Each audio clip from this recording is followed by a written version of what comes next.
বাংলাদেশি বংশোদ্ভূত ব্রিটিশ নাগরিক টিউলিপ সিদ্দিক বলে আসছেন যে তিনি বাংলাদেশের নাগরিক নন। তবে জাতীয় রাজস্ব বোর্ড এনবিআর এর অনুসন্ধানে টিউলিপের বাংলাদেশি ব্যাংক অ্যাকাউন্ট এবং ট্যাক্স ফাইল খোলার তথ্য পাওয়া গেছে। যে তথ্যের উপর ভিত্তি করে এনবিআর দাবি করেছে যে টিউলিপ বাংলাদেশি নাগরিক নন বলে যে তথ্য দিয়েছেন তা মিথ্যা ছিল।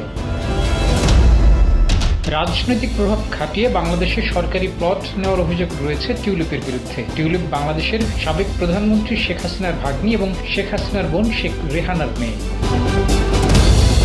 চলতি বছরের জানুয়ারিতে প্লট বরাদ্দ নিয়ে মামলা করে দুর্নীতি দমন কমিশন দুদক। আগস্টে মামলার শুনানিতে দুদকের পাবলিক প্রসিকিউটর মোহাম্মদ সুলতান মাহমুদ বলেছিলেন, যুক্তরাজ্যের ক্ষমতাসীন লেবার পার্টির একজন সংসদ সদস্য টিউলিপ বাংলাদেশি পাসপোর্ট এবং পরিচয়পত্র গ্রহণ করেছেন এবং ভোটার হিসেবে নিবন্ধিত হয়েছেন। তবে টিউলিপ সিদ্দিক দাবি করে আসছেন যে তিনি ব্রিটিশ নাগরিক এবং বাংলাদেশে তার বিরুদ্ধে যে বিচার শুরু হয়েছে তা একটি প্রহসন। RICL TMX, যুগের পর যুগ স্থাপনা থাকে মজবুত। নিজের বিরুদ্ধে শুরু হওয়া বিচার নিয়ে সামাজিক মাধ্যমে দীর্ঘ পোস্টে টিউলিপ নিজেকে নির্দোষ দাবি করে আসছেন। বাংলাদেশে দুর্নীতির বিচার চলার কারণে রাজনৈতিক চাপে টিউলিপ সিদ্দিক গত জানুয়ারিতে যুক্তরাজ্য সরকারের অর্থ মন্ত্রণালয়ের অধীন সিটি মিনিস্টারের দায়িত্ব থেকে পদত্যাগ করেছেন।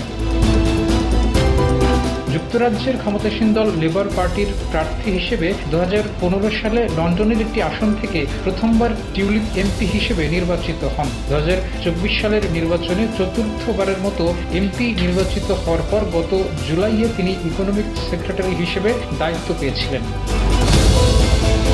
টিউলিপ সিদ্দিক বাংলাদেশি নাগরিক নন বলে যে মিথ্যা তথ্য দিয়েছেন তা নিয়ে তদন্ত শুরু করেছে এনবিআর। এনবিআরকে দেওয়া নথিতে টিউলিপ বাংলাদেশি নিবাসী হিসেবে নিজেকে উল্লেখ করেছেন। এই ঘোষণা দিয়ে তিনি ট্যাক্স ফাইল খুলেছেন, রিটার্নও জমা দিয়েছেন। টিউলিপ 2006-07 অর্থ বছর থেকে ট্যাক্স রিটার্ন জমা দেওয়া শুরু করেন। তিনি এই সংক্রান্ত ফাইলে নিজেকে নিবাসী অর্থাৎ বাংলাদেশে বসবাসকারী হিসেবে উল্লেখ করেছেন, যার ফলে বছরে অন্তত 182 দিন দেশে থাকার নিয়ম রয়েছে। সংশ্লিষ্ট কর্মকর্তার ধারণা তিনি এই সময়ে বাংলাদেশে ছিলেন না। ডেস্ক রিপোর্ট, জয় জয় দিন।